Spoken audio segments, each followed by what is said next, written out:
Animals like you don't belong here.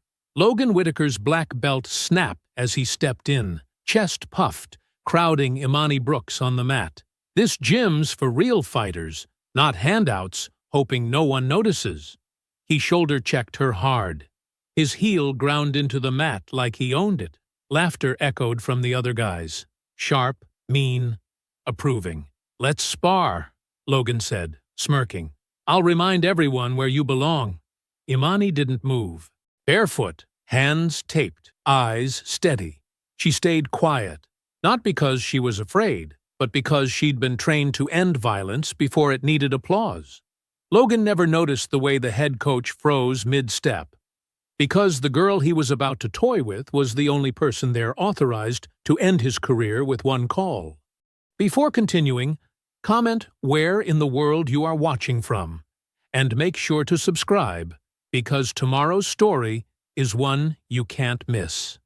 The morning sun filtered through Iron Forge martial arts front windows, casting long shadows across the pristine mats. Imani Brooks paused at the entrance, her worn duffel bag hanging from one shoulder. Inside, students in crisp white uniforms clustered together, their laughter bouncing off the mirrored walls. Taking a deep breath, she pushed open the glass door. The bell chimed softly. A few heads turned, conversations dimming for a moment, before resuming with renewed energy. Imani approached the front desk, where Derek Whitaker sat shuffling papers, his polo shirt stretched tight across his chest. "Can I help you?" he asked without looking up. "I'd like to register for classes," Imani said quietly. Derek glanced up, his eyes scanning her quickly. "Have you trained before?" "Yes."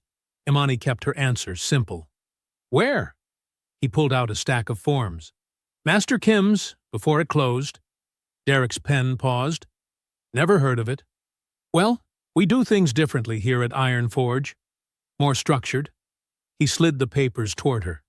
"Fill these out. You'll need a uniform. We sell them here. No outside gear allowed." As Imani filled out the forms, she noticed a tall teenager in a black belt demonstrating kicks to a group of younger students. His movements were flashy, drawing appreciative murmurs from his audience. "That's my son Logan," Derek said proudly, following her gaze. "He's our youngest black belt. Started training here when he was 6. He raised his voice. "Logan! Come meet our newest student." Logan turned, his confident smile never wavering as he jogged over. Up close, his belt was pristinely tied, the embroidered stripes gleaming. "Welcome to Iron Forge," he said, looking down at Imani. "Always good to see new faces trying martial arts." "She's trained before," Derek added. "At some place called Master Kim's." Logan's eyebrows rose. "Never heard of it. Must be one of those strip mall dojos." He chuckled. "Don't worry. We'll fix any bad habits you picked up there." Imani said nothing, remembering her grandfather's words from countless dawn training sessions. "Let them talk. Words show you who they are." After changing into her new uniform, Imani joined the other students on the mat. Logan was leading warm-ups, calling out commands with practiced authority. As they moved through stretches, his gaze kept finding her. "New girl," he called out suddenly, "your stance is all wrong. Here, let me show you." Before Imani could respond, Logan was behind her, grabbing her shoulders. "You're too tense. Relax." His grip tightened slightly. "Unless you're scared?" Scattered laughter rippled through the class. Imani kept her expression neutral, even as Logan adjusted her position with unnecessary force. Her grandfather's voice echoed in her mind. "Observe first, react last. Let them show their hand before you show yours." "There!" Logan stepped back, smirking. "Much better. Though you might want to work on your confidence. Can't learn if you're afraid to speak up." More laughter. Derek watched from his office, nodding approvingly at his son's leadership. The class continued, moving through basic techniques. Imani executed each move precisely, without flourish. She noticed Logan watching her, his expression shifting from amusement to something else, perhaps irritation at her calm focus. During partner drills, Logan made a point of circling near her group. "Remember," he announced loudly, "martial arts isn't just about technique. It's about spirit. Some people have it naturally." He threw a spinning kick that drew admiring gasps. "Others need extra help." The message was clear in his tone.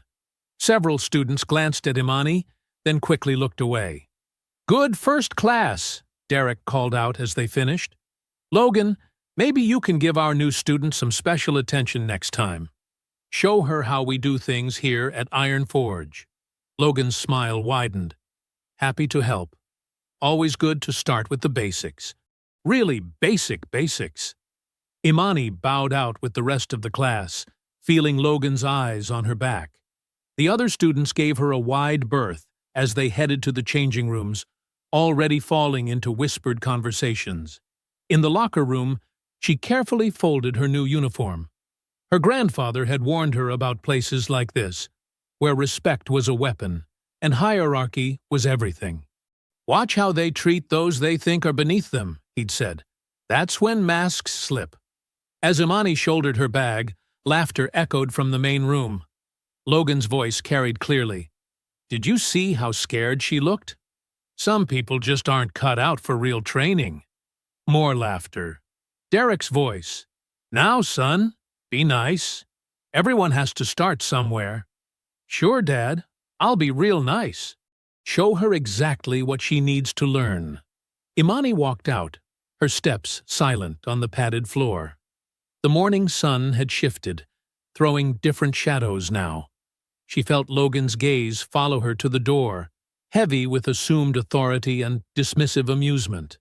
He'd already decided what she was, another prop in his carefully constructed kingdom. Her grandfather would be waiting at home, ready to hear about her first day. She could already picture his knowing expression when she described the class. He'd seen it all before, had taught her precisely for moments like this. "Remember," he always said, "true power doesn't need to boast. Let them underestimate you. Let them think silence means weakness. Just watch, learn, and wait." Late afternoon sun streamed through Iron Forge's high windows, casting golden rectangles across the training mats. Students trickled in for open mat, their voices echoing off the mirrored walls. The formal structure of morning classes gave way to casual energy as teens grouped together, stretching and chatting. Logan Whitaker held court near the main mat, his black belt perfectly centered over his crisp uniform. A cluster of students hung on his every word as he gestured dramatically, describing his latest tournament victory. "So this guy from River Valley thought he had me," Logan said, demonstrating a block with practiced flair. 6 feet tall, built like a truck. But you know what? Size doesn't matter when you've got real skill. Appreciative nods followed. A younger student raised his hand. "Did you use that spinning hook kick?" "Better." Logan grinned. "I let him think he had control." "That's advanced strategy, playing with your opponent's mind." His eyes drifted across the room, landing on Imani. She sat alone in the corner, methodically stretching her shoulders. Logan's grin widened. "Speaking of strategy," he said loudly, "Hey, new girl, you've been pretty quiet all day." The room's atmosphere shifted. Conversations died down as heads turned toward Imani. She continued her stretch, movements unhurried. "You know," Logan continued, walking closer, "open mat is the perfect time to get some real experience. How about we spar?" He spread his hands. "Just for fun, of course. I'll go easy on you." Snickers rippled through the watching students. Near the office, Paul Hendricks looked up from his clipboard, frowning slightly. "Logan," the instructor called out. "Remember, she's new. It's just friendly practice, mister." "Hendricks," Logan interrupted smoothly. "How else will she learn? Unless—" He turned back to Imani. Unless you're not ready for actual sparring? Imani finally looked up, her face calm. She studied Logan's stance, noting his weight distribution, the subtle swagger in his shoulders. Her eyes tracked the exits, the gathering crowd, the phones already appearing in eager hands. Her grandfather's voice echoed in her memory. Never fight for pride, but never back down from necessity. Okay, she said quietly, standing up. Logan blinked, clearly expecting more resistance. He recovered quickly. Great. See, Mr. Hendricks? She wants to learn. Paul Hendricks sighed. Gear up properly. 2-minute round. Light contact only. Of course, Logan said, winking at his friends. Super light. Educational. As Imani pulled on her headgear, she heard whispers behind her. $10, says she cries. Nah, 20, says she quits before the bell. Logan bounced on his toes in the center of the mat, playing to his audience. Ready when you are, new girl. Don't worry, I'll show you how we do things here. Imani stepped onto the mat, remembering countless dawn sessions with her grandfather. No spectators, no mirrors, no polished floors, just concrete, and truth and lessons learned the hard way. Ready? Paul raised his hand. Begin! Logan opened with flashy footwork, circling left, then right. His first few strikes were deliberately sloppy. Light taps to her headgear, small kicks that barely touched her legs. Come on, he taunted. You can at least try to block. He flicked another strike past her guard. Or is this too advanced? Imani moved backward, absorbing each strike, cataloging his patterns. Logan followed, growing bolder with each step. Maybe we should start with basics, he said loudly. Like, how to make a fist? More laughter from the crowd. Imani kept moving, measuring distance, noting how he telegraphed his spinning kicks, how his guard dropped after combinations. Her grandfather's lessons surfaced with each exchange. Watch their breath, he'd taught her. Everyone has rhythm. Find it before you break it. Logan's attacks came faster now, his showmanship shifting to frustration at her continued silence. You can't just run away, he snapped, launching another spinning kick. This is martial arts, not hide and seek. Imani saw the tension in his jaw, the slight labor in his breathing, pride making him sloppy, arrogance leaving gaps. Timing, her grandfather always said, is knowing when to wait and when to move. The bell rang sharp and clear through the gym, and Imani, for the first time that day, stepped forward. The gym's fluorescent lights cast harsh shadows across the mat as Logan and Imani circled each other. Sweat darkened patches of Logan's uniform, his earlier showboating taking its toll.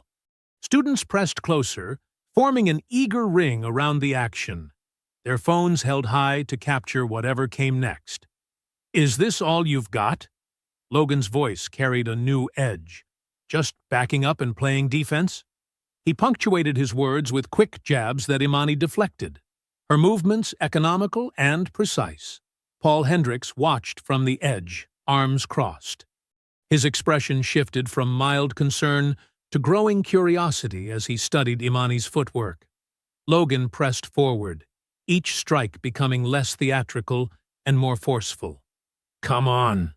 He feinted left, then launched into a spinning kick aimed at her midsection.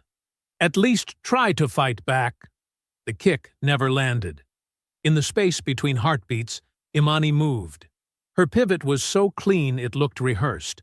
Her timing so precise it seemed inevitable.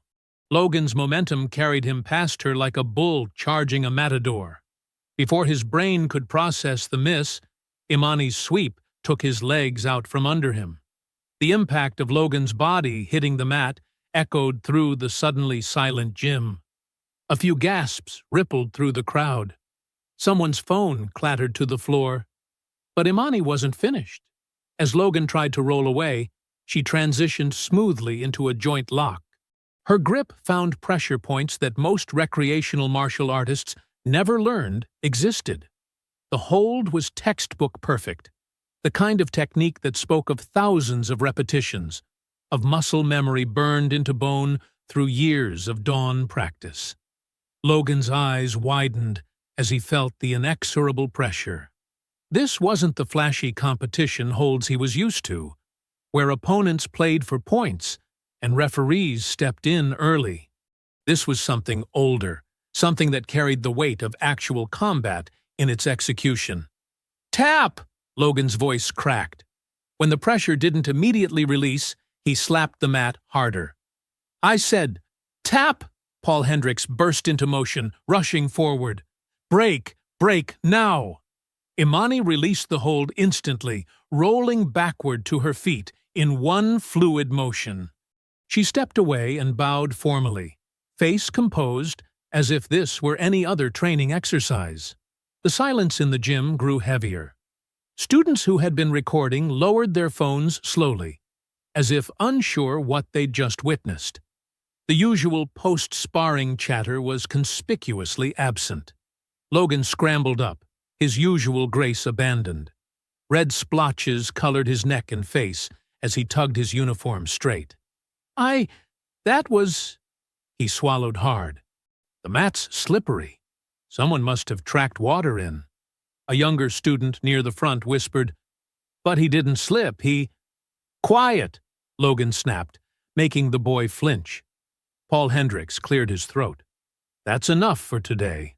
Good control, both of you." His attempted neutrality fell flat, as his eyes kept darting between Logan's disheveled state and Imani's calm demeanor. Logan's friends shifted uncomfortably, none meeting his eyes directly.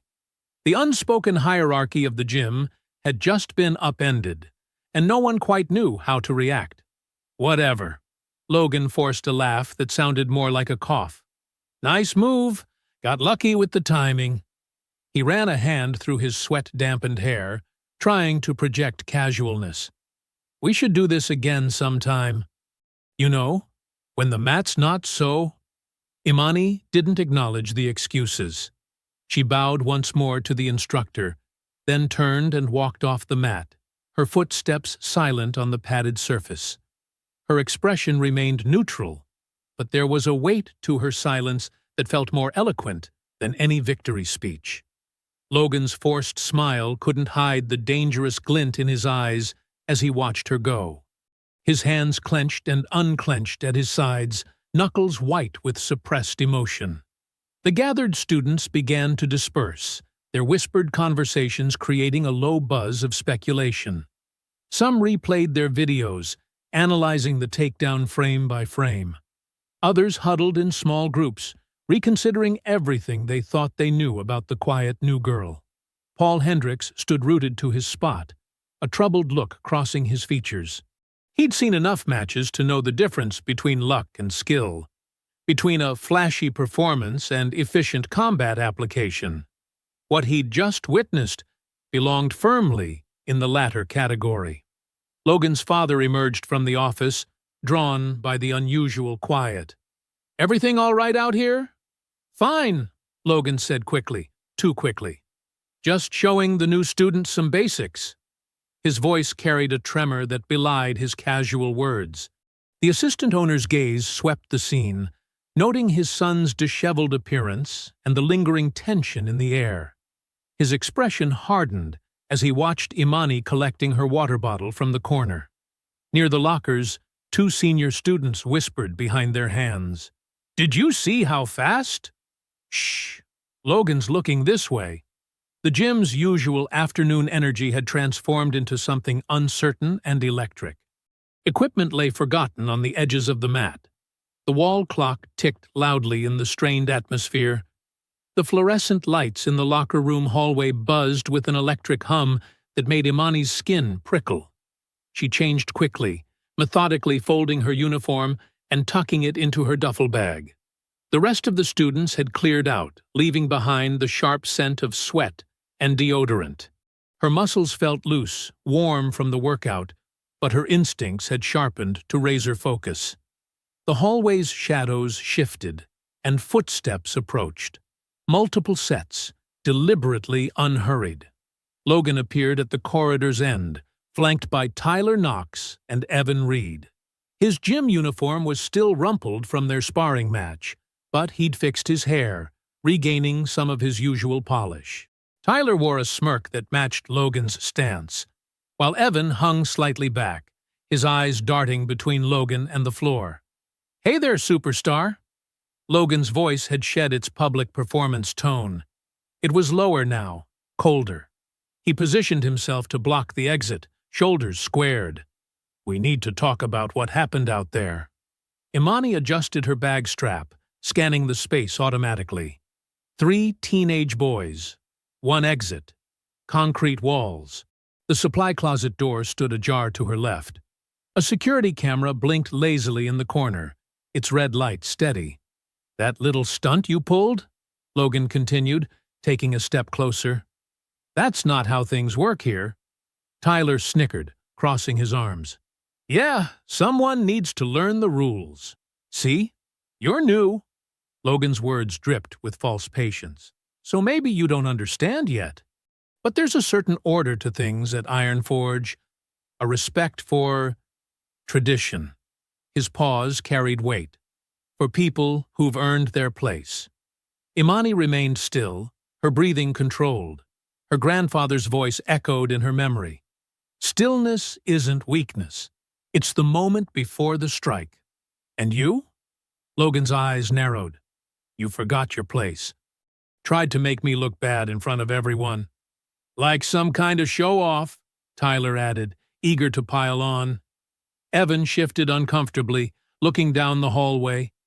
"Logan, maybe we should—" "Shut up, Evan."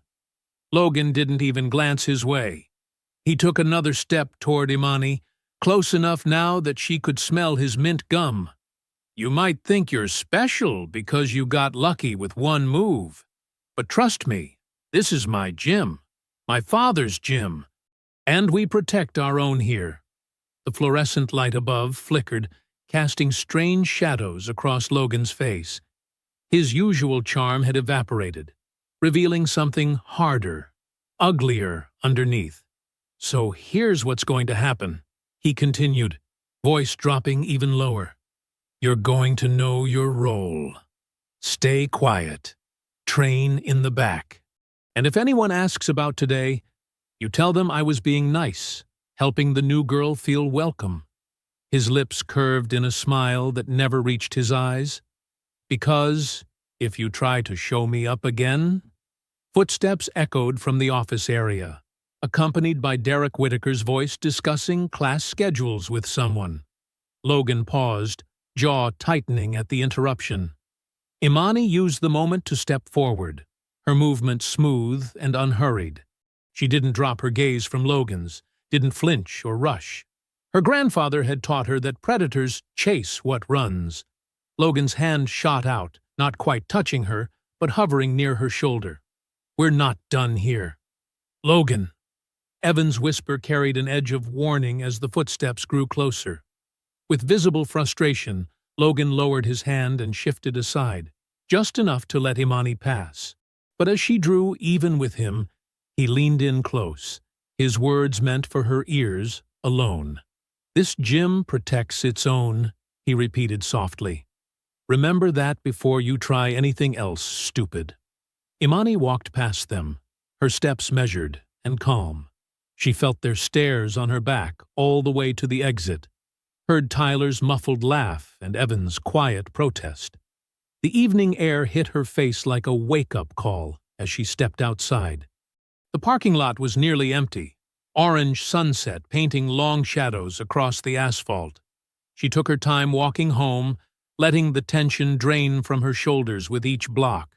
Her grandfather was waiting on the porch when she arrived, his weathered hands wrapped around a steaming mug of tea. One look at her face, and he knew. He always knew.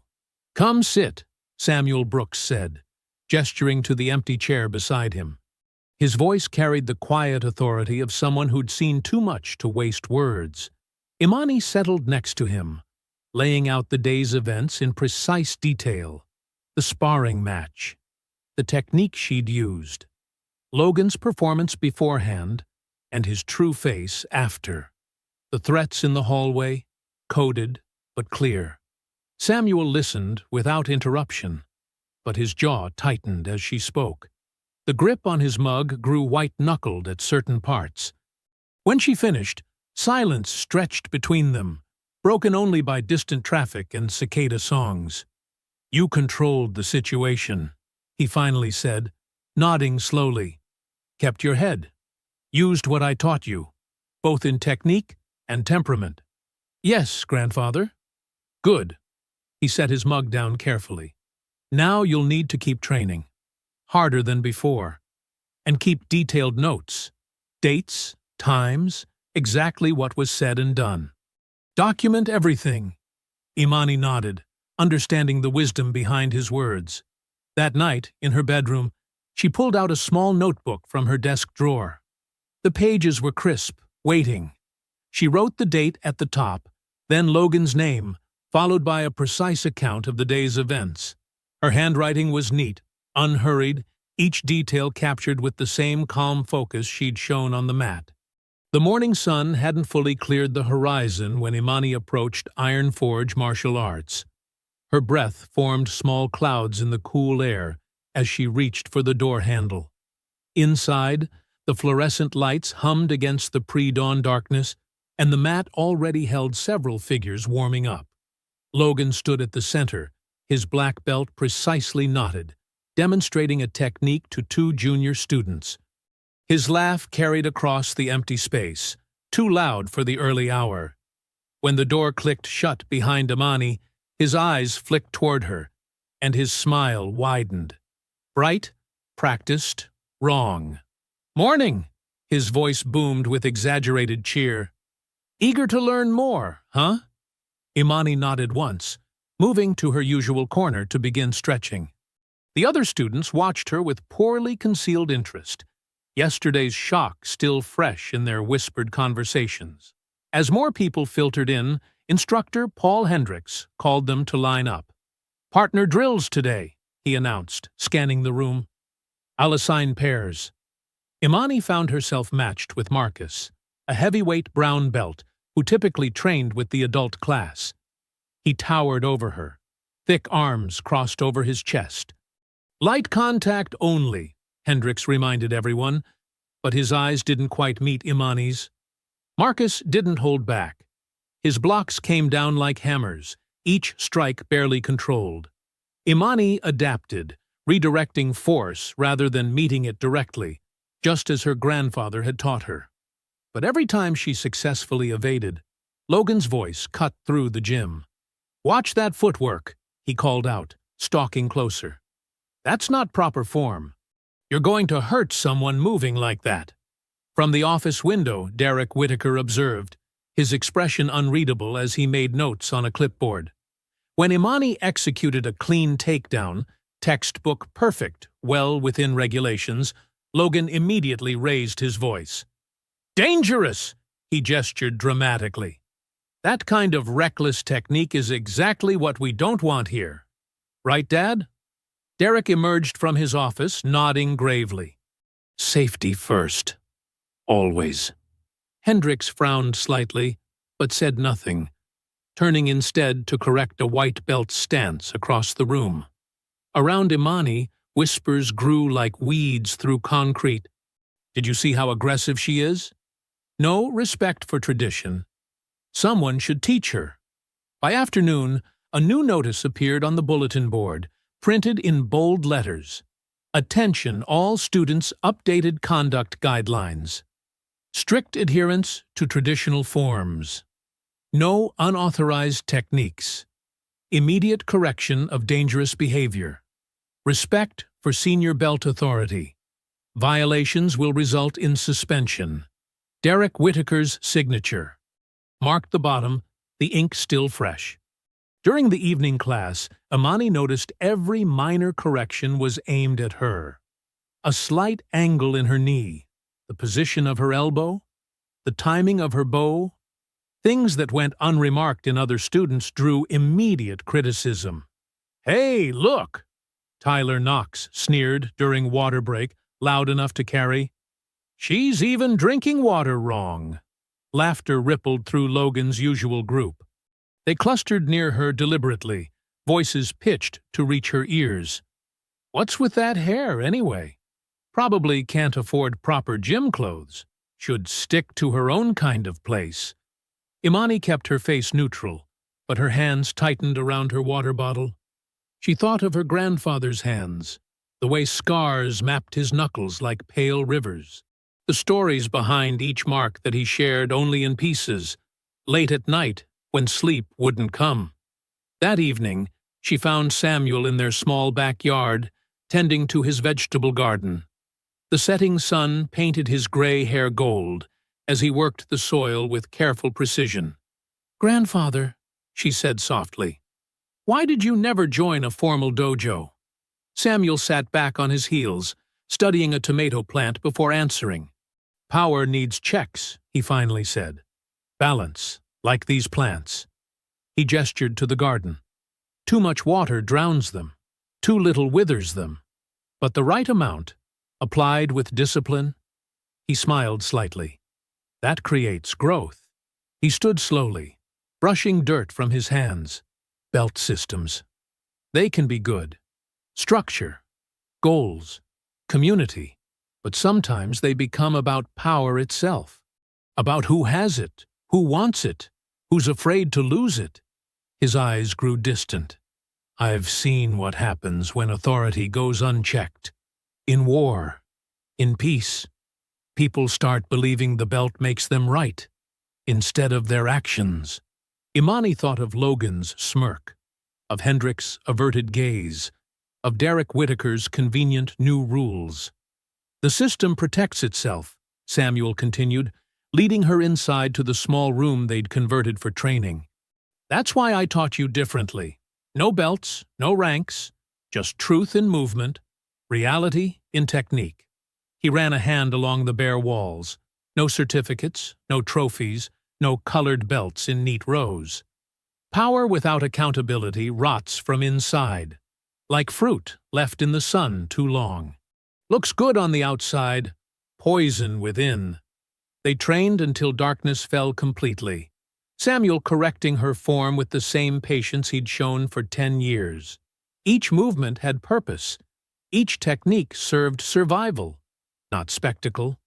Later, in her room, Imani sat cross-legged on her bed. Her wrist tape lay before her, clean and white in the lamplight.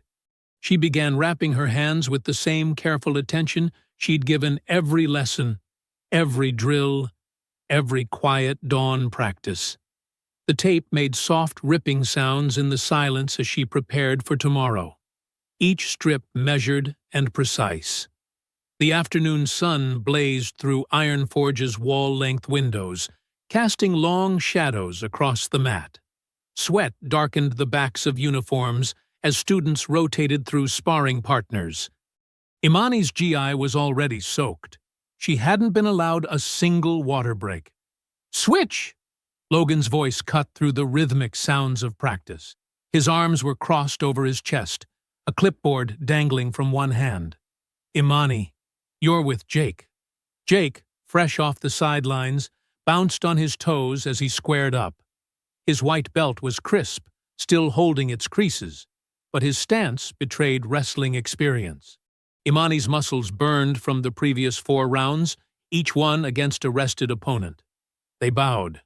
Jake charged immediately, throwing his weight forward with more enthusiasm than control. Imani pivoted, using his momentum to slip past, but he recovered faster than expected. His elbow caught her ribs, hard. "Good intensity," Logan called out. "See how Jake commits to the technique?" Imani measured her breath, adjusting her distance. Jake pressed forward again, emboldened by the praise. This time, when he lunged, she caught his arm in a textbook counter, redirecting him safely to the mat. "Warning!" Logan's voice cracked like a whip. "That's excessive aggression. We don't allow that kind of response here." Jake scrambled up, confusion flickering across his face. "But I'm okay." "Switch!" Logan cut him off. "Imani, center mat with Chris." Chris was another fresh opponent, his brown belt worn with obvious pride. He outweighed her by at least 40 pounds. The rotation continued relentlessly. Chris, then Sarah, then Marcus again. Each new partner brought renewed energy against Imani's mounting exhaustion. From his observation point, Instructor Hendricks frowned, checking his watch. Finally, he stepped forward. "Imani? A word?" She followed him to the edge of the mat, legs shaking slightly from fatigue. Hendricks lowered his voice, glancing toward where Logan stood with his clipboard. "Look," he began, running a hand through his graying hair. "You've got talent, that's clear. But this is an established gym with traditions." He shifted his weight uncomfortably. "Sometimes it's better to blend in, you know? Work within the system, instead of against it." Imani met his gaze steadily, sweat rolling down her temple. She didn't respond. "Just think about it," Hendricks finished lamely. "You can take 5 minutes if you need it." She bowed slightly and returned to the rotation, refusing to show weakness by accepting the break. Logan's smile tightened. Later that evening, Samuel's ancient pickup truck rumbled into the recreation center's empty parking lot. The building's basement lights glowed dimly through ground-level windows. Inside, the concrete floor was padded with worn mats that smelled of decades of use. "Again," Samuel commanded, his voice echoing off cinder-block walls. 5 more rounds. Imani pushed through burpees, her arms trembling. Without rest, Samuel moved her into takedown drills, then submissions. Each time her form slipped, he made her start over. When she finally collapsed, chest heaving, he sat beside her on the mat. "You're fighting 2 battles," he said quietly. "The physical one. That's the easy part. Your body knows what to do." He helped her sit up, passing over a water bottle. "It's the other fight that tests your spirit. The one against a system that closes ranks when threatened." "They're trying to break me," Imani said between sips. Samuel nodded. "Power protects itself. When you exposed a crack in their hierarchy, they didn't question the hierarchy. They questioned you." He stood, offering her a hand up. "That's why we train differently. Skill isn't about winning tournaments or earning applause. It's about ending threats efficiently, whether those threats are physical or," he gestured vaguely, "institutional." Imani wiped sweat from her forehead. "Should I quit? Find another gym? Is that what you want to do?" She thought about Logan's smirk, about Hendricks's weak advice, about Jake's confused face when natural consequences were twisted into aggression. "No." "Good." Samuel's voice hardened. "Because that's exactly what bullies expect. They push until you break or run. When you do neither," he moved into a ready stance, "that's when they have to face their own weakness." They trained for another hour. Pressure drills, escapes from bad positions, decision-making while exhausted. Samuel created scenarios that forced Imani to think through fog of fatigue. Each repetition built not just muscle memory, but mental resilience. When they finally finished, the recreation center parking lot was empty except for their truck. Stars pierced the clear night sky as Samuel drove them home, the radio humming softly between them. Imani's muscles ached, but her mind felt sharp, focused. The next morning, darkness still gripped the neighborhood as Imani sat on her bed, methodically lacing her training shoes. Her body was sore, but each twinge felt like a reminder rather than a complaint. The house was silent, except for the distant sound of Samuel tending his morning garden. She double-knotted each shoe with precise movements, neither rushing nor hesitating. The first hints of dawn were just beginning to lighten the eastern sky, but Imani was already prepared, already centered, already clear about the path ahead. The afternoon sun slanted through Iron Forge's windows, casting long shadows across the polished wooden floors. Students crowded the mat area, their animated chatter bouncing off the mirrored walls. Instructor Hendricks stood at the center, holding up a stack of bright yellow flyers. "All right, everyone quiet down," he called out, waiting for the noise to settle. "I've got an exciting announcement. The Regional Teen Championship is coming up in 3 weeks at Central Arena." The room exploded with excited whispers. Logan, standing front and center, straightened his black belt with practiced casualness. His usual group of followers clustered around him, already discussing his guaranteed victory. "This is a prestigious event," Hendricks continued, his voice carrying over the buzz. "Top competitors from 5 states, multiple divisions. Great exposure for the gym." He started passing out registration forms. "Sign-ups need to be in by Friday. Parent signatures required for everyone under 18. When the stack reached Imani, she took a form without hesitation. Logan's eyes narrowed as she began filling it out, his carefully casual pose stiffening slightly. "Well, look who's feeling adventurous," Logan drawled, loud enough for nearby students to hear. "That's really brave of you, considering your experience level." The last words dripped with mock concern. A few students shifted uncomfortably, remembering the sparring incident. Others who hadn't been there looked confused. How could a white belt challenge their champion? Hendricks approached Imani's corner, his expression troubled. "Imani, could I have a word?" She followed him to the edge of the mat. His voice dropped low. "Look, I appreciate your enthusiasm, but this is a serious competition. The skill level is very high, and with your current rank—" "Let her compete," called out Jake, the white belt she'd trained with earlier. "We've all seen what she can do." Other voices joined in, mostly from students who'd witnessed her takedown of Logan. The pressure built until Hendricks visibly wavered. "Fine," he said finally, "but you'll need to demonstrate proper control during preparation. Tournament rules are strict."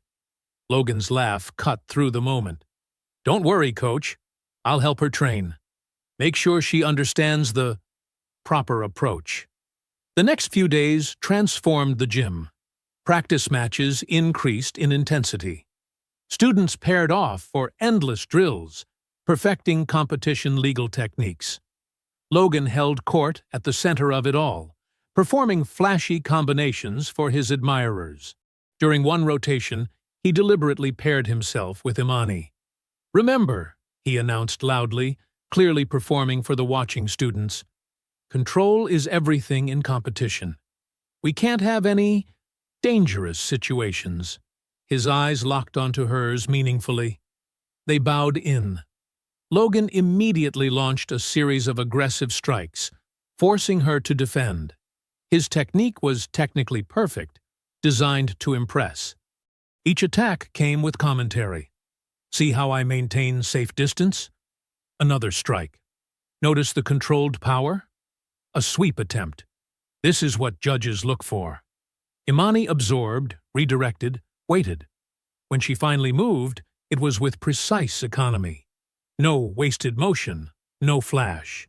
She caught his kick, used his momentum to unbalance him, and took him down with textbook form. Logan jumped up immediately. "That's exactly what I mean about dangerous responses," he said through clenched teeth. "You could really hurt someone like that." The whispers started that afternoon. Logan's friends spread stories about Imani's lack of control during practice. They talked about liability concerns just loud enough to be overheard. Some younger students began avoiding her during rotations. That evening, Imani found her grandfather in their small backyard, tending to his vegetable garden. His hands moved steadily through the soil, each motion deliberate, despite old scars crossing his knuckles. "Tournament politics already starting?" he asked without looking up. Imani sat on the garden wall. "How did you know?" Samuel straightened slowly, brushing dirt from his palms. "Because some things never change. People who worship belts and trophies hate anything that threatens their system." He settled beside her, his weathered face thoughtful. "You know I fought for 20 years after Vietnam. No rings, no referees, just concrete basements and warehouse floors. You never talk about those days, Imani said quietly, because there's no glory in that kind of fighting. No medals, no applause.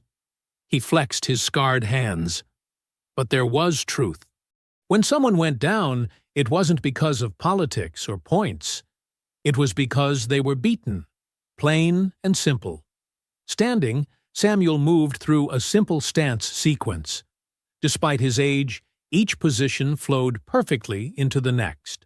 Tournaments aren't just about skill. They're about who knows who, about whose daddy owns what, about whose style makes the school look good. Imani watched his movements, recognizing the fundamentals he'd drilled into her since childhood. So why let me compete? Because sometimes, he said, completing the sequence, the truth needs witnesses. The next morning, Imani stood at Hendrix's desk, registration form extended. The office was quiet compared to the practice noise outside. Her hand remained steady as he reviewed the paperwork, even as his frown deepened. Logan appeared in the doorway, his own form already approved. "Big step," he said with a smile that didn't reach his eyes. "Hope you're ready for real competition." Hendrix glanced between them before reluctantly adding Imani's form to the stack. The sound of the paper settling seemed unusually loud in the small office. Through the window, students continued their tournament preparation. Phones recorded fancy combinations. Friends cheered impressive aerial kicks. The afternoon sun cast everything in warm, competitive glory. Imani bowed slightly and turned to leave, feeling Logan's stare boring into her back. Her grandfather's words echoed in her mind. Sometimes the truth needs witnesses. The sports complex loomed against the morning sky, its brick facade already crowded with arriving competitors and families. Inside, fluorescent lights hummed above the competition area where blue mats stretched across the gymnasium floor. The air smelled of disinfectant and nervous energy. Imani stood beside her grandfather in the registration line, her gym bag slung over one shoulder. Samuel's presence felt like a fortress behind her, solid, unwavering. She wore her plain white gi, freshly pressed, with no patches or decorations. "Remember," Samuel said quietly, "quick entries, clean exits, no showboating." "Yes, sir." Imani's voice was steady despite the flutter in her stomach. The main entrance doors burst open as Logan's entourage arrived. He strode in wearing Iron Forge's premium black GI, his father Derek close behind. A cluster of students and parents followed, carrying water bottles and energy bars. Logan's laugh echoed across the lobby. "Looking good, champ," someone called out. Logan raised his hand in acknowledgement, every inch the conquering hero. The preliminary brackets were posted on a large board. Competitors gathered around, checking positions and schedules. Imani found her name in the middle bracket, 3 matches minimum to reach semifinals. "Good morning, everyone," the head referee's voice boomed through the PA system. "First-round competitors to your designated areas. We start in 15 minutes. Imani's first opponent was a tall girl from a downtown dojo. They bowed in, circled briefly, then engaged. The girl attacked with textbook combinations: front kick, reverse punch, roundhouse. Imani slipped the strikes, waited for an opening, then moved. One clean entry, sweeping the girl's lead leg while controlling her upper body. They hit the mat together, Imani already securing position. The submission came quickly, applied with precise pressure. The referee called it. Total match time, 47 seconds. "Winner, Imani Brooks," the scorekeeper announced. A few scattered claps mixed with confused murmurs. On the adjacent mat, Logan was putting on a show. He launched spinning kicks and jumping techniques, each move calculated for maximum visual impact. His opponent, a nervous-looking boy in a blue belt, barely managed to defend. When Logan finally landed his signature tornado kick, The crowd erupted. "That's how it's done!" Derek Whittaker shouted, leading the applause. Between rounds, competitors milled around the warm-up area. Imani stayed close to Samuel, stretching quietly. Logan passed behind her, shoulder-checking her hard enough to disrupt her balance. "Enjoy it while it lasts," he muttered, voice low and ugly. "You won't finish this tournament." Samuel stepped forward, but Imani touched his arm. "It's fine, Grandpa. Just words." The second round brought stronger opposition. Imani faced a stocky brown belt who tried to muscle through everything. The girl grabbed Imani's GI, attempting to force a throw. Imani didn't resist. She redirected the energy, used the girl's grip against her, and transformed the attack into a smooth counter. Another clean submission. Another quick victory. Phones appeared in the crowd now, recording her matches. Whispers spread about the mysterious white belt, who fought with unsettling efficiency.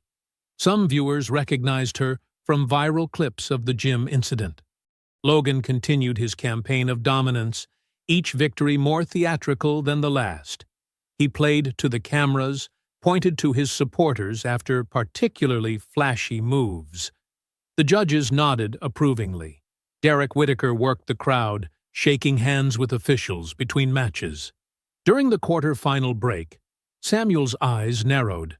He watched one of the senior judges lean close to Derek, their conversation hidden behind hands. Money didn't appear to change hands, but something passed between them. A nod, an understanding. "Stay focused," Samuel told Imani. "Control what you can control." The quarterfinals tested Imani's patience. Her opponent was skilled and aggressive, forcing her to work from disadvantaged positions. She remained calm, weathering the storm until opportunities presented themselves. When the opening came, she capitalized immediately. The finishing sequence was textbook. Trap the arm, apply pressure, maintain control. Her opponent tapped quickly, respect evident in their post-match bow. Logan's quarterfinal bout ended with a spectacular spinning heel kick that wasn't quite as spontaneous as it appeared. His opponent seemed to lean perfectly into the technique's path. The resulting knockout brought the crowd to their feet. "Did you see that?" Derek boasted to anyone within earshot. "That's real martial arts right there." 4 competitors remained. The semifinal brackets would be announced after lunch. Imani sat with Samuel in a quiet corner of the cafeteria, sipping water and analyzing previous matches. She'd escaped the early rounds without injury or exhaustion, exactly as planned. "You're doing well," Samuel said, his voice carrying decades of earned wisdom. "But remember what we discussed about tournaments. Politics matter more than performance," Imani recited softly. "Stay ready. Trust your training." The lunch break wound down. Competitors began drifting back toward the competition area. Imani stood, rolled her shoulders, and checked her GI one last time. The semifinal pairings would be posted soon. She bowed to her grandfather, then walked toward the locker room to freshen up before the next round. The hallway echoed with her footsteps, most spectators still finishing their meals. Hope flickered cautiously in her chest. Not hope for victory, necessarily, but hope that skill and discipline might speak louder than politics, just this once. In the quiet corridor, Imani couldn't hear the soft click of her locker being opened, couldn't see the shadows moving quickly behind its metal door. The fluorescent lights buzzed overhead as Imani approached her locker during the midday break. Her muscles felt loose, warmed from the morning's matches. The hallway smelled of metal and sweat, mostly empty while other competitors grabbed lunch. She spun the combination lock, the clicks echoing in the quiet space. Something felt off before she even opened the door. A subtle wrongness in the air. When the locker swung open, her heart dropped. Her carefully packed gym bag lay upended, contents scattered across the metal bottom, wraps unrolled like fallen streamers. Her water bottle had been emptied, leaving everything damp. But worst of all, her mouthguard was gone. The custom-fitted piece she'd saved 3 months of allowance to buy had vanished. Imani's hands remained steady as she examined the mess, though her pulse quickened. A movement caught her eye. Something scratched into the wooden bench beside her locker. 5 ugly letters carved deep into the grain. Her throat tightened as she read the slur. Ancient hate made fresh and personal. She took 3 careful breaths, just as Samuel had taught her. Then she documented everything with her phone. The overturned bag, the missing mouthguard, the vandalized bench. Each photo clear and time-stamped. The tournament director's office was down the hall, next to the gym entrance. Imani knocked firmly. "Come in," a voice called. Inside, 2 officials sat behind a folding table covered in brackets and scoring sheets. They looked up with mild annoyance at the interruption. "Yes?" the older one asked, already turning back to his paperwork. "I need to report vandalism and theft from my locker," Imani said, keeping her voice level. She held up her phone. "I have photos." "That's a serious accusation," the younger official frowned. "We'll need to investigate. Fill out this incident form, and we'll review it after the tournament concludes. The finals are in less than an hour," Imani pointed out. "I'm missing required safety equipment that was stolen." "You should have secured your belongings better," the older official said dismissively. "We can't delay matches for missing items." The door opened behind her. Logan stepped in, wearing a concerned expression that didn't reach his eyes. "Everything okay in here?" he asked smoothly. "Dad sent me to check on the bracket postings." "Perfect timing," the younger official smiled. "We're just about to put them up. Why don't you help us carry these out?" Imani stood very still as Logan gathered papers, brushing past her with exaggerated care. His cologne was expensive and too strong, marking his territory even here. "Good luck out there," he murmured, just loud enough for her to hear. His smile was razor-sharp. She followed them out to the main gym where a crowd had gathered around the bulletin board. The semi-final brackets went up to scattered cheers and groans. Imani scanned for her name, but before she could find it, a hand touched her shoulder. "Ms. Brooks?" A third official she hadn't seen before gestured to a quiet corner. "A moment, please?" Her stomach clenched. Samuel's warnings about tournament politics echoed in her mind. The official held a clipboard, his expression professionally neutral. "We've received a serious conduct violation complaint about your behavior today." "What complaint?" Imani asked. "I'm not at liberty to discuss the specifics or the source," he said, "but the allegations are concerning enough that we have to take action." Across the gym, she spotted Derek Whitaker watching, arms crossed. Instructor Hendricks stood nearby, suddenly fascinated by his phone screen. "What allegations?" Imani pressed. "I haven't violated any rules. That's not for you to decide," the official said firmly. "The tournament committee has reviewed the complaint and found it credible. I'm afraid you're disqualified from further competition today."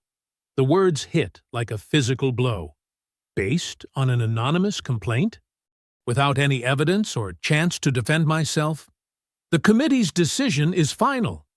His tone suggested further discussion would only make things worse. A burst of applause drew her attention. Logan stood in the center of the mat, hand raised in victory. The announcement echoed through the speakers. Due to disqualification, Logan Whitaker advances to the finals by default. The crowd's cheers felt like salt in an open wound. Imani watched Logan soak in the adoration, his father beaming proudly nearby. Instructor Hendricks finally looked up, met her eyes for a fraction of a second, then quickly looked away again. The humiliation burned in her chest, hot enough to scorch away words. She turned and walked off the competition floor, back straight, eyes forward. Her feet carried her through the lobby and out into the parking lot, where the autumn air felt shocking against her flushed skin. Samuel waited by his truck, reading her expression instantly. Without a word, he took off his worn leather jacket and draped it over her shoulders. The familiar smell of leather and aftershave wrapped around her like armor. "They were never going to let you win," he said quietly. "Not here. Not playing by their rules." Imani nodded, throat too tight for speech. Through the glass doors, she could see Logan with his arms raised triumphantly, surrounded by admirers.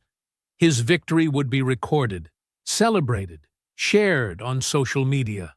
Her disqualification would become a whispered warning to others who didn't know their place. The jacket felt heavy on her shoulders as she watched Logan bask in unearned glory. All her training in restraint, all her grandfather's lessons about discipline and patience, suddenly felt insufficient against the weight of systemic injustice. The quick thrill of that first sparring victory seemed very far away now. The kitchen clock ticked steadily in the Brooks home, each sound marking time like a metronome. Steam rose from 2 untouched mugs of tea on the worn wooden table. Imani sat with her hands folded, replaying the day's events while Samuel listened, his weathered face giving nothing away. "They had it planned," she said, her voice steady despite the anger simmering beneath. "The locker, the complaint, all of it. Logan knew before I did." You could see it in his smile. Samuel's fingers traced an old scar on his knuckle, a habit Imani had noticed only emerged when he was deep in thought. The kitchen's yellow light cast shadows across his face, making him look older than his 68 years. "Tell me exactly what happened with the officials," he said quietly. Imani described each dismissive response, each avoided glance, the carefully constructed wall of bureaucracy that had risen between her and justice. As she spoke, her grandfather's expression grew more focused, like he was seeing something beyond the immediate situation. "They left no evidence," she concluded. "Nothing I could prove, just like Logan planned." Samuel stood slowly, joints creaking as he walked to an old cabinet in the corner. He pulled out a small wooden box she'd never seen before, its surface smooth from years of handling. When he returned to the table, his movements were deliberate, almost ceremonial. "There's something I never taught you," he said, opening the box. Inside lay yellowed newspaper clippings, old photographs, and what looked like fight cards from underground matches. "Something I hoped you'd never need to know." Imani leaned forward as he spread out the items.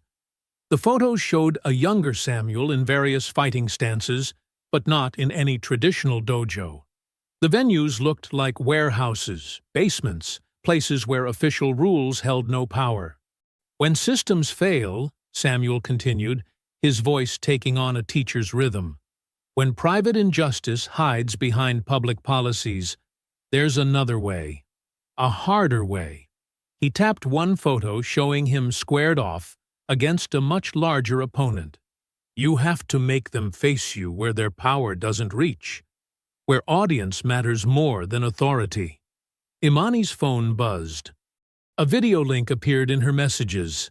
Someone had uploaded her sparring match with Logan from that first day. His desperate tap-out played in crisp detail. The comments were already multiplying, questioning the tournament's outcome. 300 shares already," she murmured, showing Samuel the screen. Another notification popped up, a different kind of video. Logan, clearly celebrating at someone's house, announcing an upcoming event at Iron Forge. His words slurred slightly as he proclaimed an invite-only sparring night to prove who really deserved respect. "No refs, no points," Logan's recorded voice declared.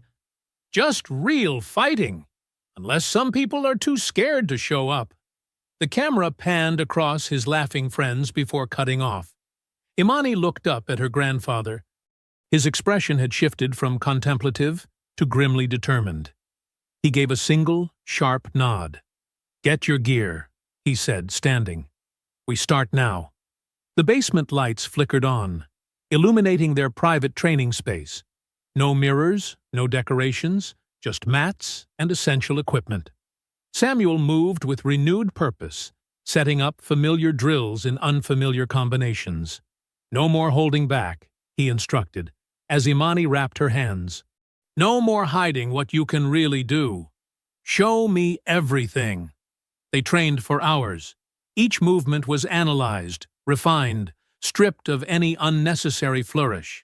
Samuel corrected angles she hadn't known needed adjustment, taught her to read subtle weight shifts that telegraphed intent. When she threw combinations, he demanded they be faster, tighter, more efficient. "Again," he'd say after each sequence, "faster, cleaner. Make every second count." Sweat soaked through Imani's shirt as midnight approached. Her muscles trembled with fatigue, but her mind felt sharper than ever. She understood now. This wasn't about winning a match or earning a belt. This was about confronting corruption in its own arena. During a water break, she checked her phone again. The sparring video had tripled in views. Comments questioned Logan's tournament record, his father's influence, the convenient timing of her disqualification. The truth was spreading like wildfire, beyond anyone's ability to control. Samuel watched her scroll through the responses. "They create systems to protect themselves," he said. "But systems can't protect them from their own actions being exposed." Imani nodded, opening her small notebook. Under Logan's name, written days ago when this all began, she added a single word: tomorrow. "One more drill," Samuel said, moving back to the center of the mat. "Then we plan." Imani stood, muscles aching but mind clear. The basement's harsh lighting cast their shadows large against the wall. Teacher and student, grandfather and granddaughter, preparing for a confrontation that had become inevitable. The clock upstairs struck midnight as they resumed their positions. Each tick echoed the truth they both knew. Tomorrow would change everything. Not through official channels or sanctioned matches, but in the raw arena Logan himself had created. Samuel's voice cut through her thoughts. "Show me the combination again. Full speed, this time." Imani settled into her stance, all hesitation gone. The time for holding back was over. Iron Forge martial arts pulsed with raw energy after hours, the overhead lights casting harsh shadows across the packed crowd.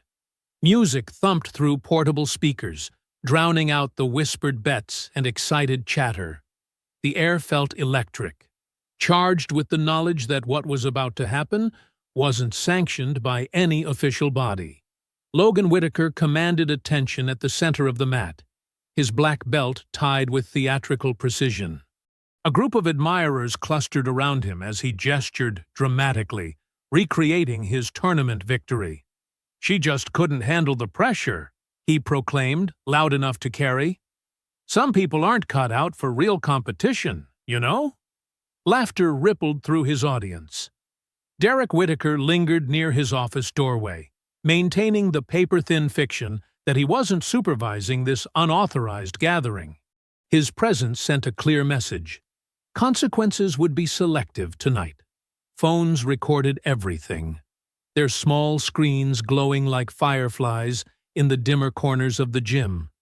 Tyler Knox collected cash from eager spectators, marking down odds in his phone. The temperature seemed to rise with each new arrival, sweat already beading on foreheads despite no one having thrown a single punch. When the front door opened, the entire room shifted. Conversations cut off mid-word as Imani Brooks entered, her grandfather, Samuel Brooks's tall frame, following close behind. She carried a small gym bag, her expression neutral as she surveyed the scene. Samuel positioned himself against the far wall, his military bearing obvious even in civilian clothes. Logan's laugh pierced the sudden quiet. "Well, look who actually showed up." He spread his arms wide, playing to his audience. "Come to try your luck again? Or maybe explain that tournament attitude problem?" Imani said nothing, simply setting her bag down and beginning to stretch. This seemed to irritate Logan more than any response could have. "Hey, I'm giving you a chance here," he continued, voice sharpening. A chance to redeem yourself. Show everyone what you claim you can do. He glanced at his friends, encouraging their snickers. Unless you're scared without officials to protect you? The crowd pressed closer to the mat, forming an uneven circle. Someone, Tyler probably, clicked the door locks into place. The sound echoed with finality. Derek Whitaker shifted in his doorway, but said nothing. His silence was permission. Samuel Brooks remained motionless against the wall, but his eyes missed nothing. He watched Derek's positioning, noted which students blocked the exits, tracked every phone aimed at the mat. His expression revealed nothing, but his attention was absolute. "No headgear," Logan announced, stripping off his shirt to reveal carefully maintained muscle. "No rounds, no points. Submit or get knocked out. That's it." He grinned at Imani. "Unless that's too rough for you." Imani stood, unzipping her hoodie with deliberate calm. Beneath it, she wore a plain black rash guard, her wrists and hands professionally taped. The methodical precision of her preparation seemed to give even Logan pause. "I accept those terms," she said quietly, her first words since entering. The clarity of her voice somehow cut through the music and murmurs. More phones emerged from pockets, their camera apps opening like hungry eyes. The music's bass line throbbed through the floor as Logan began bouncing on his toes, throwing performative shadow punches for his audience. "Last chance to back out," he taunted, rolling his shoulders. "No shame in admitting you're outclassed." "Well, maybe a little shame." His followers laughed on cue. Imani stepped onto the mat, her movement economical and focused.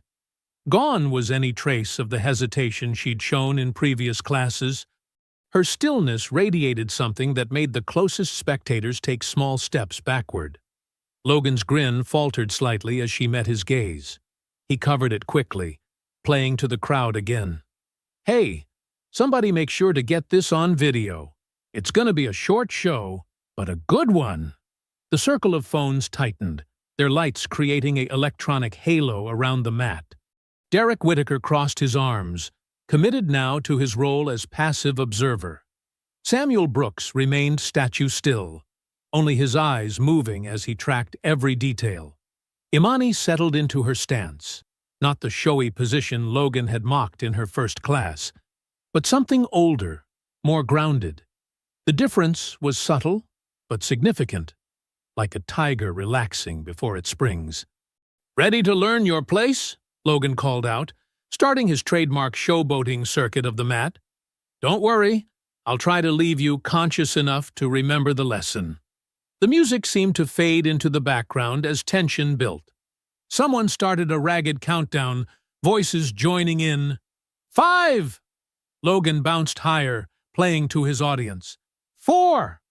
Phones shifted for better angles. 3! Derek Whitaker's jaw clenched. 2! Samuel Brooks's expression hardened. 1! Logan stepped onto the mat with the same cocky grin he'd worn since day one. Imani bowed once, a gesture of pure formality. When she straightened, her eyes held none of the uncertainty he'd tried to instill over the past weeks. They were cold, focused, and absolutely clear about what was about to happen. The fight exploded without ceremony. No bell rang, no referee stepped forward, just Logan launching himself across the mat with lethal intent. His first combination came fast and vicious, abandoning any pretense of friendly sparring. Right cross, left hook, knee strike, each blow designed to hurt, to break, to dominate. Several shots connected solidly with Imani's ribs and shoulders. The crowd roared approval as Logan pressed forward, his technique precise despite the aggression. Each impact echoed through the gym, punctuated by his supporters' cheers. "Not so tough now, are you?" Logan spat between combinations. Sweat already gleamed on his shoulders as he stalked forward. "This isn't your grandfather's basement." Imani absorbed the assault without retreating directly back. Each step was measured, angled, maintaining distance without surrendering ground. Her breathing remained steady even as Logan's strikes found their marks. She moved like water around stone, flowing, redirecting, always in motion. Logan's confidence grew with each landed blow. He started showboating between attacks, playing to his audience. "Come on! Fight back!" His next combination ended with a spinning kick that whistled past Imani's head. "Or maybe you only know how to run?" The crowd pressed closer, phones recording every moment. Derek Whitaker's face showed satisfaction at his son's dominance. Only Samuel Brooks remained perfectly still, watching without reaction. "Your grandfather teach you to be this pathetic?"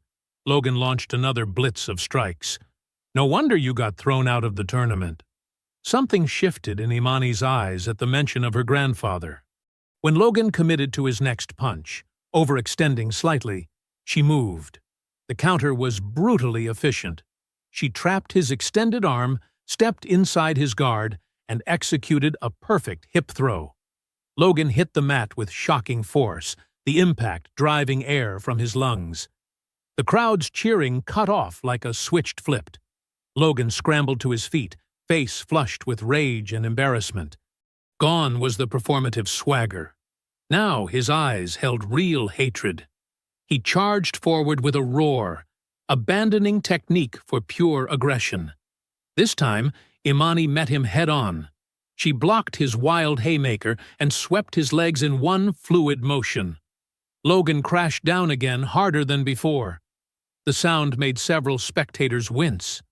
"Stay down," Imani said quietly, her first words since the fight began. Logan's response was a snarl as he lurched up again. His next attacks came wild and desperate. Hooks that left him open, kicks thrown off balance. Panic started creeping into his expression as Imani systematically dismantled his offense. She moved with mechanical precision, never wasting motion. Each time Logan attacked, she stripped away his balance and position. The fight transformed into something ugly and grinding. No flash, no theatrics, just relentless pressure. Blood appeared on Logan's lip from a deflected strike. His breathing turned ragged. Sweat poured down his face as he tried to maintain his assault. But each time he rose, Imani put him down again with clinical efficiency. The crowd's enthusiasm died as the one-sided nature of the fight became clear.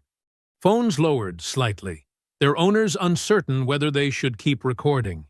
Derek Whitaker's knuckles whitened as he gripped the doorframe. Logan staggered up once more, his legs shaking visibly now. The realization dawned in his eyes. He wasn't in control anymore. He never had been. His careful image of dominance was crumbling with each passing second. "What's wrong?" Imani asked, her voice carrying in the suddenly quiet Jim. "I thought this was supposed to be a lesson." Logan's chest heaved as he tried to catch his breath. Gone was the cocky smile, the practiced swagger. His eyes darted around the circle of faces, seeing his carefully constructed reputation dissolving in real time. The mat under their feet was dark with sweat. The music that had been pounding earlier seemed muted and distant now. Every person in the room could feel the momentum shift, the hunter becoming the hunted. Blood dripped from Logan's split lip onto his chest. His shoulders slumped slightly, the first visible sign of fatigue he'd ever shown in this gym. His next breath came as a ragged gasp. The crowd watched in tense silence as Logan struggled to maintain his fighting stance. His legs trembled with exhaustion, his guard dropping lower with each passing moment. The invincible image he'd built over years was cracking apart in minutes. Samuel Brooks hadn't moved from his position against the wall, but a slight nod of approval was visible to those watching closely. Derek Whitaker's face had transformed from smug satisfaction to barely contained alarm. Logan blinked sweat from his eyes, his vision struggling to focus. Each breath seemed to cost him more effort than the last. His customary swagger had evaporated, replaced by the dawning understanding that he'd initiated something he couldn't control. The silence in the gym grew heavier, as Logan swayed slightly on his feet. His chest rose and fell in desperate gasps. The confident champion who had started this fight was gone, replaced by someone who finally understood what real danger felt like. The realization was written clearly across his features. This wasn't a tournament match or a training exercise. This was something else entirely, and he had no idea how to handle it. His whole body trembled with fatigue as he faced the opponent he'd underestimated so badly. Sweat darkened the mat in spreading patterns as Logan and Imani circled each other. The crowd pressed closer, their phones casting blue-white glows across tense faces. The air felt thick with anticipation and the metallic tang of fear. Logan's earlier confidence had crumbled into something desperate and dangerous. His chest heaved with each ragged breath, blood from his split lip leaving crimson droplets on his white GI. His eyes darted wildly, searching for any advantage. Imani maintained her measured stance, hands raised in textbook defense. Unlike Logan, her breathing remained controlled, each movement efficient and purposeful. She tracked his increasingly erratic footwork, reading the mounting panic in his posture. "Fight me!" Logan's voice cracked with frustration. He lunged forward with a combination that looked nothing like his usual polished technique. His fists swung wide, telegraphing his intentions. Imani slipped the first punch, blocked the second, and redirected his momentum. Logan stumbled, but caught himself, spinning back with fury written across his features. The crowd shifted uneasily, sensing the shift in energy. "Stop running!" Logan's words came out as a snarl. He charged again, this time leading with a kick that Imani easily avoided. Derek Whitaker's face had lost all color as he watched his son unravel. His hands clenched and unclenched at his sides, but he remained rooted in place, unable or unwilling to intervene. The next exchange happened in a blur. Logan, desperate to regain control, threw a wild haymaker. As Imani moved to counter, he suddenly drove his knee up, not toward her body, but directly at her face. The illegal strike whistled past her ear as she barely managed to evade. A collective gasp rippled through the crowd. Even Logan's most devoted supporters shifted uncomfortably. That hadn't been a competition move or even a street fighting technique. It had been a deliberate attempt to cause serious harm. Something changed in the atmosphere. The entertainment factor evaporated, replaced by a heavy tension that made it hard to breathe. Samuel Brooks straightened slightly against the wall, his expression hardening, but he made no move to interfere. Imani's eyes narrowed almost imperceptibly. Her stance shifted, subtle adjustments that only trained observers would notice. The measured defense that had characterized her movement transformed into something more focused, more final. Logan mistook her slight repositioning for weakness. He rushed forward, telegraphing another illegal strike. This time, Imani didn't evade. She met his charge directly, stepping inside his wild swing. Her hands moved with surgical precision, trapping his extended arm. Before Logan could react, she pivoted sharply, using his own momentum to drive him face first toward the mat. They hit the ground with the impact that made several spectators flinch. Logan tried to roll free, but Imani maintained perfect position. She transitioned smoothly into a crushing arm lock, her grip precise and immovable. "Let go!" Logan's voice rose in panic as he felt the pressure increase. "Someone stop this!" No one moved. His friends, who had cheered so enthusiastically earlier, suddenly found the floor fascinating. Phones continued recording as Logan's bravado crumbled into raw fear. Imani adjusted her grip slightly, increasing the pressure just enough to ensure Logan understood his position. It wasn't rage driving her actions. It was pure technique, applied with mechanical precision. Logan's free hand slapped the mat frantically. "I tap! I tap!" His voice cracked with desperation. Tears mixed with sweat on his face as he realized how completely he'd lost control. Imani held the submission for one deliberate heartbeat longer. Not enough to cause injury, but enough to imprint the moment in Logan's memory.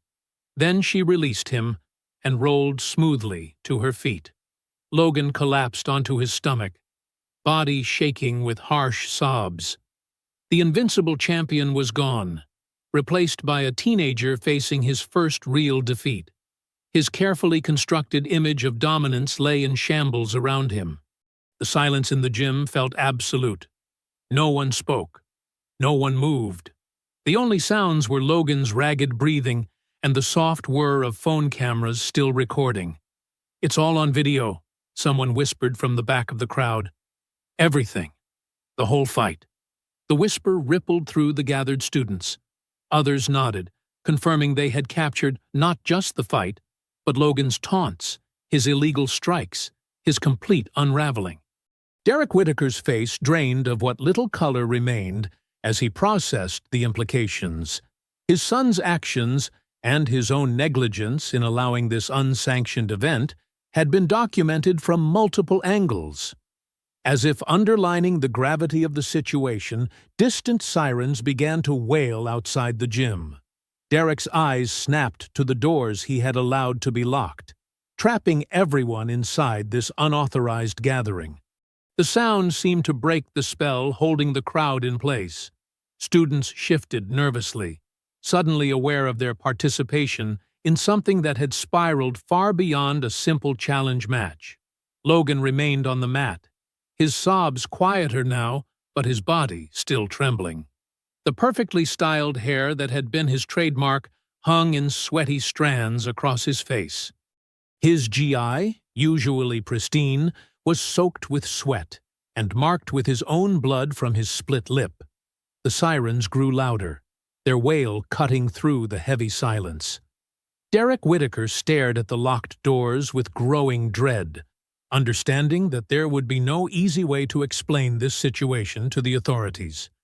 Blue and red lights strobed through the gym windows, casting eerie shadows across the stunned faces of the gathered students. The wail of sirens died out, replaced by the crunch of boots on gravel and sharp, authoritative knocks on the locked doors. Derek Whitaker fumbled with his keys, hands shaking as he approached the entrance.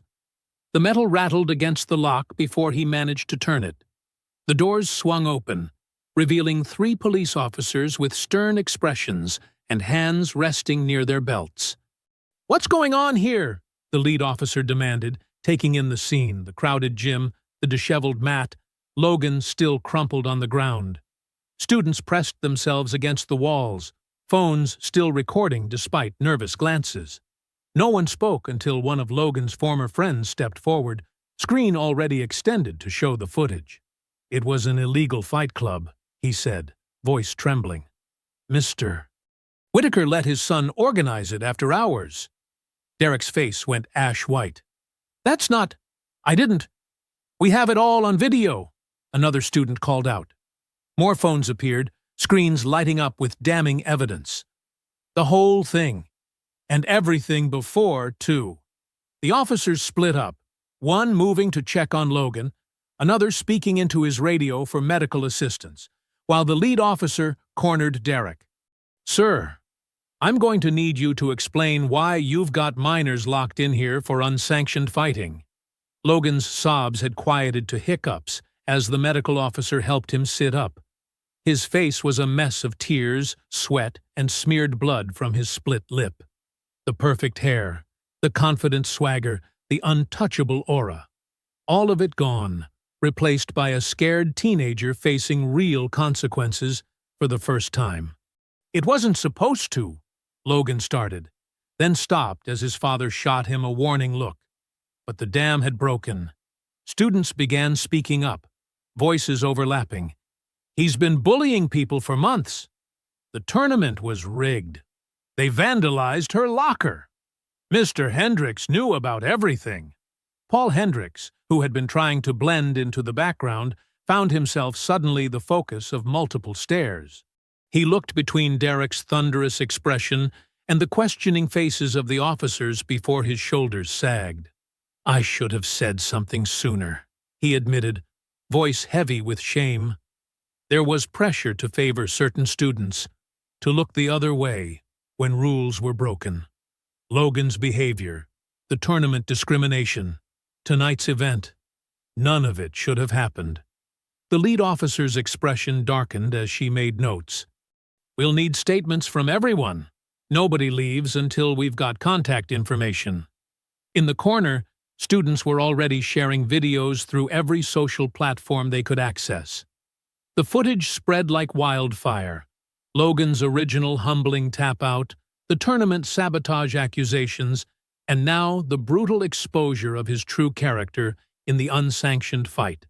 Within minutes, phones throughout the gym buzzed with notifications as the videos gained traction.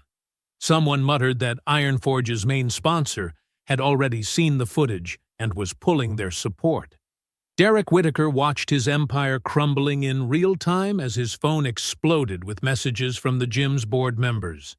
His face cycled through anger, fear, and finally resignation as he was led aside for questioning. Paramedics arrived to check Logan over, though his injuries were more to his ego than his body. As they helped him onto a stretcher, his eyes locked onto Imani for the first time since the fight ended. There was no anger left, no defiance, just the hollow recognition of someone who finally understood how thoroughly they'd been outmatched. Through it all, Imani stood quietly beside her grandfather, giving her statement when asked but otherwise remaining still. She watched as Logan was escorted out, as Derek was questioned, as students who had once laughed at his jokes now eagerly testified against him. Hours later, after statements were taken and the crowd had dispersed, Imani sat at her kitchen table. Her phone lit up constantly with messages, former victims sharing their stories, students apologizing for their silence, others expressing fear about the gym's future. Samuel walked over and gently took the phone from her hands, powering it off. "That's enough for tonight," he said softly. "This part is finished." Imani looked down at her hands. Bruises were forming across her knuckles, not from the fight itself, but from the precision with which she'd had to control every movement. They were the marks of someone who had chosen restraint, even when it wasn't deserved. "I didn't want to destroy everything," she said quietly. "You didn't," Samuel replied. "You just showed everyone what was already broken. Sometimes that's the harder fight, not throwing the punch, but making people see why it was necessary." Imani nodded slowly, then reached for the small notebook she'd been carrying since that first day. The page with Logan's name was worn from being opened and closed so many times. She studied it for a long moment, remembering each incident, each subtle cruelty, each moment of institutional failure that had led to tonight. The notebook sat open before her, its pages containing a careful record of systematic abuse finally exposed to the light.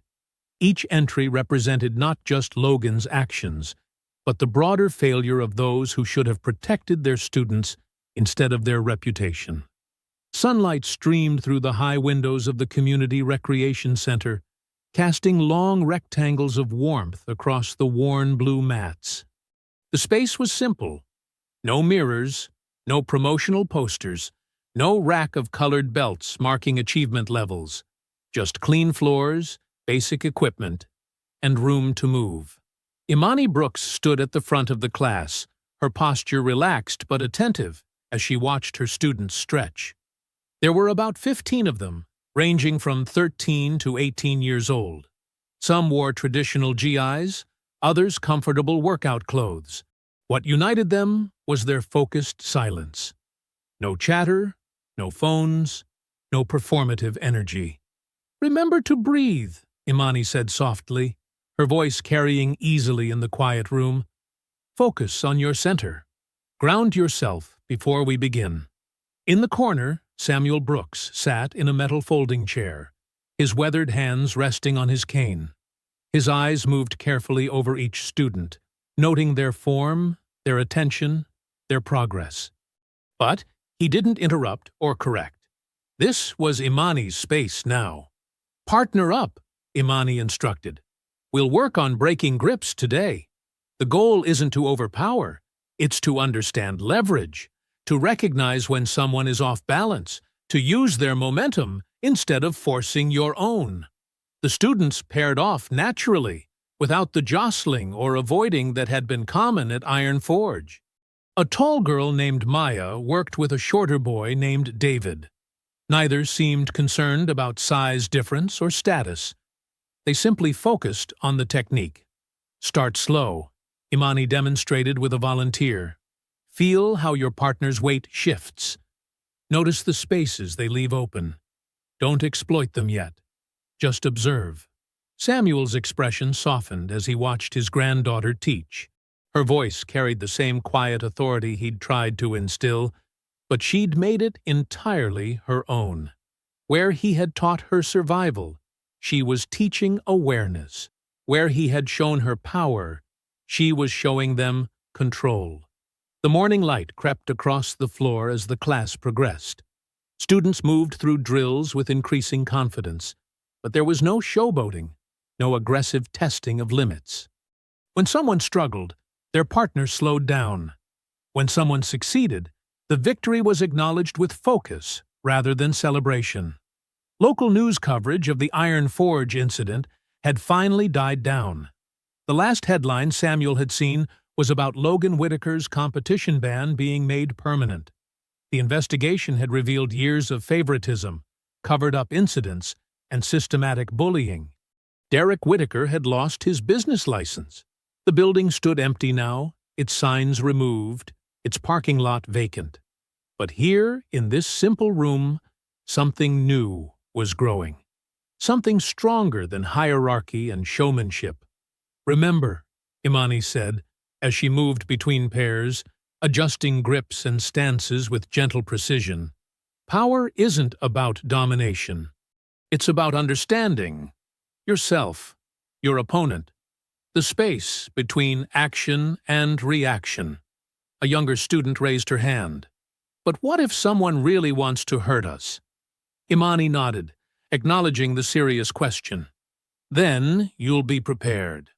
Not because you learned flashy moves or earned colored belts, but because you understand fundamentals, because you've trained your awareness, because you know the difference between a threat and a challenge. The class continued its work, the room filled with the soft sounds of movement and controlled breathing. There were no spectators here, no phones recording for social media, no politics masquerading as tradition. Just learning, pure and purposeful. As the session wound down, students helped each other clean the mats and put away equipment. There was no rush to leave, no immediate reaching for phones. The discipline they showed wasn't forced. It had been earned through understanding rather than fear. A young girl named Sarah approached Imani as others gathered their bags. "My friend at school said you're famous," she said hesitantly.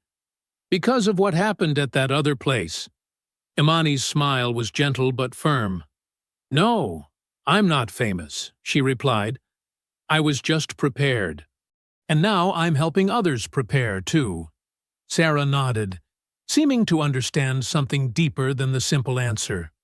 As the students filed out, thanking both Imani and Samuel, the morning sun had climbed higher. The light now filled the room completely, erasing shadows, illuminating the simple dignity of the space. Samuel stood slowly, his cane tapping softly on the floor. "Good class," he said quietly. Imani began her final checks of the room, ensuring windows were secured, equipment stored properly, floors clean. The routine was meditative, purposeful. This space might be simpler than Iron Forge had been, but it held something far more valuable than expensive equipment or shiny trophies. She picked up her small gym bag, the same one she'd carried that first day at Iron Forge. But now it felt lighter somehow, unburdened by the need to prove anything to anyone. "Ready?" Samuel asked, holding the door. Outside, the morning air was crisp and clean. The recreation center's brick walls glowed warm in the sunlight. A new group of students was arriving for basketball practice, their energy bright but contained. Imani stepped into the morning light, her shoulders straight but relaxed, her movements easy and confident.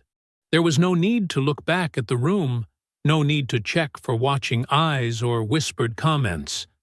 The space would be there tomorrow, and the day after, ready for those who came to learn rather than dominate. She walked forward, matching her pace to her grandfather's, neither hurrying nor hesitating. The lesson was complete, the fight finished, but the teaching, the real teaching, was just beginning. If you enjoyed the story, leave a like to support my channel and subscribe so that you do not miss out on the next one. On the screen, I have picked 2 special stories just for you. Have a wonderful day.